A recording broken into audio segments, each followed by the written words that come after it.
Assalamualaikum warahmatullahi wabarakatuh. Hari ini kita akan belajar mata pelajaran matematika. Sebelum kita mulai pembelajaran, mari kita berdoa terlebih dahulu. Semoga dalam pembelajaran kali ini kita diberikan kelancaran dan manfaat untuk kemudian hari. Mari kita berdoa. Bismillahirrahmanirrahim. Hari ini kita akan belajar tentang trigonometri.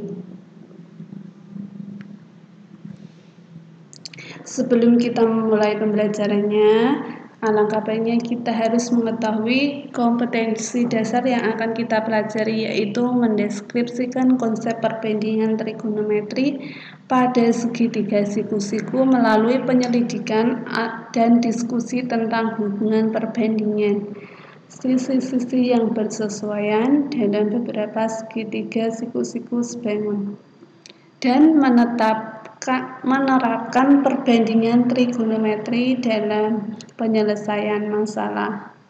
Indikatornya yang kita akan capai adalah dapat menjelaskan konsep perbandingan trigonometri pada segitiga siku-siku dan dapat menentukan nilai trigonometri di kuadran 1, 2, 3, dan 4 dengan membandingkan trigonometri pada kuadran 1.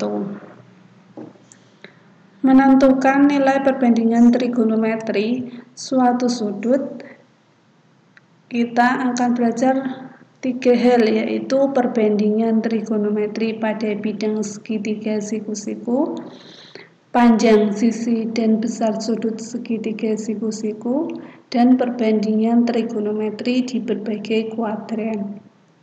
Kita masuk ke perbandingan trigonometri. Pengertiannya itu sendiri yaitu perbandingan yang terdapat pada segitiga siku-siku yang tidak dibatasi oleh sumbu kartesius. Panjang sisi dan besar sudut segitiga siku-siku. Di sini ada segitiga siku-siku di B, siku-sikunya di B. Sudut A adalah alfa, maka kita dapat melihatnya bahwa sisi depan sudut alfa adalah A, sisi depan sudut C adalah C, sisi depan sudut B adalah B. Maka kita dapat mencari perbandingan sinus, kosinus, dan tangennya, yaitu sisi yang berhadapan dengan sudut A. Ini depan sudut A itu adalah BC. BC itu sama dengan A. Terus dibanding dengan sisi miring. Sisi miringnya adalah AC sama dengan A per B. Terus kosinusnya kita dapat mencari perbandingannya dengan sisi yang berdampingan dengan sudut A per sisi miring sama dengan AB per AC sama dengan C per B. Ini hanya simbol ya, jadi untuk mencari perbandingan kosinus itu adalah sisi depan, sisi sampingnya dari kosinus ya, kosinus alfa. Jadi kita carinya dari sini. Sampingnya adalah AB per sisi miringnya adalah AC. Kita simbolkan C per B. Terus tangen alfa kita cari dari sudut A ini alfa. Maka diperoleh perbandingannya sisi yang berhadapan dengan sudut A yaitu A atau BC, dan sisi yang bersampingan sudut A berarti AB, maka A per C. Untuk mempermudahnya dapat kita singkat dengan sinus adalah depan miring. Untuk kosinus samping miring. Untuk tangan adalah depan samping, untuk mempermudah kita mengingatnya. Perhatikan pada bangun yang lain.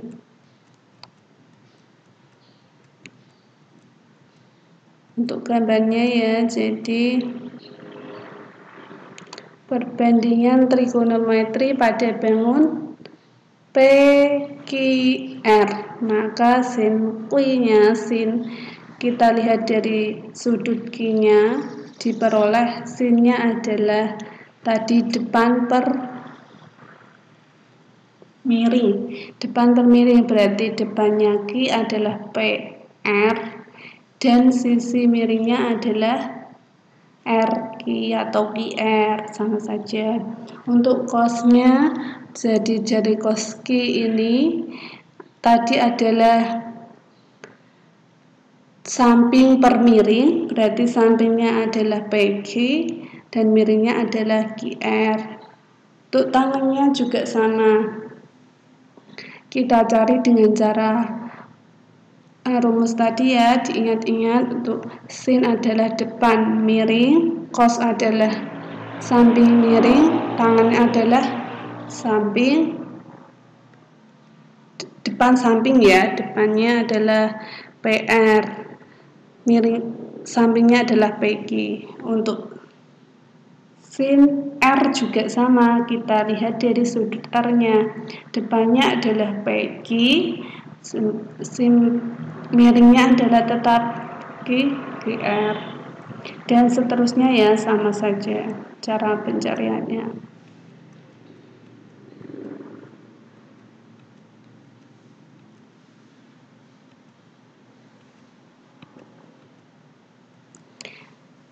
Untuk ini sudah diketahui sudutnya, maka kita dapat mencari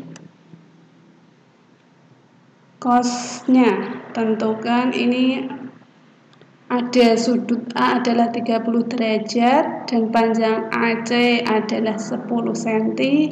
Yang ditanyakan adalah panjang AB. Jadi panjang AB ini ditanyakan. Maka kita dapat menggunakan rumus yang mana? Cos 30 ya. Karena sudah diketahui sudutnya dan sisi miringnya. Tadi sisi miringnya, maka kita ingat kembali cos tadi adalah samping miring, berarti miringnya sudah diketahui, sampingnya yang baru kita cari. Sudutnya sudah tahu, maka kita dapat merubah cos 30 derajat sama dengan AB per AC, itu sama dengan AB sama dengan AC kali cos 30. AB 10, tadi AC-nya 10 dikali cos 30. AB-nya sama dengan 10 kali cos 30 derajat adalah setengah akar 3. Kita dapat mencarinya,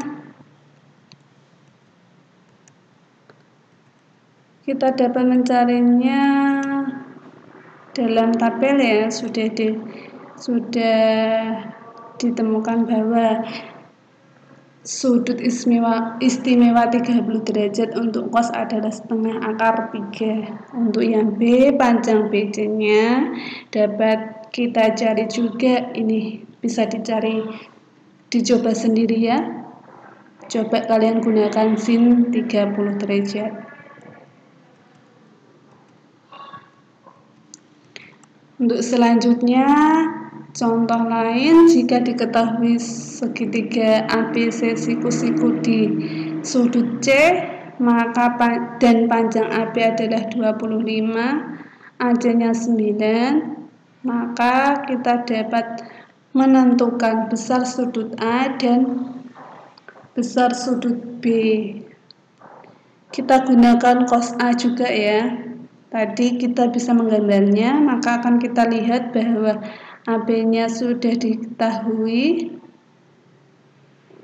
AB-nya sudah diketahui, kita cari AC-nya. AC-nya sudah ada ya, AC-nya F9, maka kita cari besar sudut 6 cos A, yaitu cos A-nya adalah 0,6.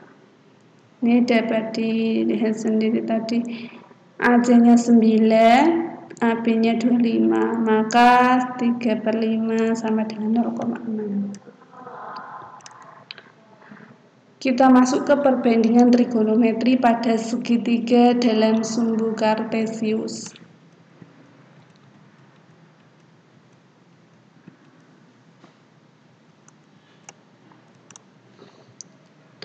Kartesius yaitu sudut sin alfa tadi sudah diketahui. Untuk trigonometri pada segitiga dalam sumbu kartesius, kita gunakan sumbu ya, X-nya adalah X dan Y sumbu Y. R adalah sisi miringnya ya, X-nya sisi, kita lihat di sini adalah sudut alfa, maka kita lihat tadi untuk sinusnya adalah depan miring, maka depannya Y, miringnya adalah R. Untuk kosinusnya tadi adalah sisi depan per sisi miring, maka samping ya, sisi samping per sisi miring, sampingnya adalah X, miringnya adalah R. Seperti itu. Ini cuma sudut istimewa, ada sudut 0 derajat, sudut 30 derajat, sudut 60 derajat. Ini cara mencarinya, maka kita dapat melihat sin 30 derajat adalah setengah, cos 30 derajat adalah setengah akar 3, tangan 30 derajat adalah sepertiga akar 3. Dapat dilihat dari gambar ini ya. Untuk sin 60 derajat adalah dapat dilihat setengah akar 3, cos 60 adalah setengah, dan tangan 60 derajat adalah akar 3/1. Untuk sudut istimewa tadi ada 0 derajat, ada 30 derajat, ada 60 derajat, ada sudut 45 derajat, itu adalah sudut istimewa. Sinnya 45 derajat setengah akar 2, cos 45 derajat adalah setengah akar 2, tangan 45 derajat adalah 1. Ya, ini untuk 0 derajatnya. Cos 0 derajat adalah 0, cos 0 derajat adalah 1, tangan 0 derajat adalah 1. 90 derajat, maka dapat kita simpulkan itu tadi adalah proses cara mencarinya. Di sini kita simpulkan untuk sudut istimewa itu ada 0 derajat, ada 30 derajat, ada 45 derajat, 60 derajat, dan 90 derajat. Untuk sinnya, sin 0 derajat adalah 0, sin 30 derajat adalah setengah, sin 45 derajat adalah setengah akar 2, sin 60 derajat adalah setengah akar 2, sin 90 derajat adalah 1. Begitu juga dengan cos, maka kita dapat melihatnya bahwa cos 0 derajat adalah 1, cos 30 derajat adalah setengah akar 2, cos 45 derajat adalah setengah akar 2, cos 60 derajat adalah setengah, cos 90 derajat adalah 0. Dapat dilihat juga ya, tinggal kita ini diperoleh tadi sudut istimewa itu ada 5, 0 derajat, 30 derajat, 45 derajat, 60 derajat, dan 90 derajat. Itu yang sering kita gunakan nanti. Untuk perbandingan trigonometri di berbagai kuadran, dapat kita simpulkan untuk kuadran 1 itu adalah derajat 0 sampai 90 derajat, Untuk kuadran 2 adalah 90 derajat sampai 180 derajat. Untuk kuadran 3 adalah 180 derajat sampai 270 derajat. Untuk kuadran 4 adalah 270 sampai 360 derajat. Sudut di kuadran 1, sin kostanya bernilai positif semua. Untuk di kuadran 2, yaitu tanda sinnya yang bernilai positif. Untuk cos dan tan adalah negatif. Sudut di kuadran 3 hanya tan yang bernilai positif. Jadi untuk cos dan sin di kuadran 3 bernilai negatif. Sudut di kuadran 4 hanya cos yang bernilai positif, jadi untuk sin dan tan di kuadran 3 bernilai negatif. Nah, ini ada latihan, silahkan dicoba dengan berpedoman dengan materi tadi. Semoga bisa dikerjakan dengan sebaik-baiknya. Mungkin dari pembelajaran kali ini kita sekiankan, semoga bermanfaat dan saya akhiri. Wassalamualaikum warahmatullahi wabarakatuh.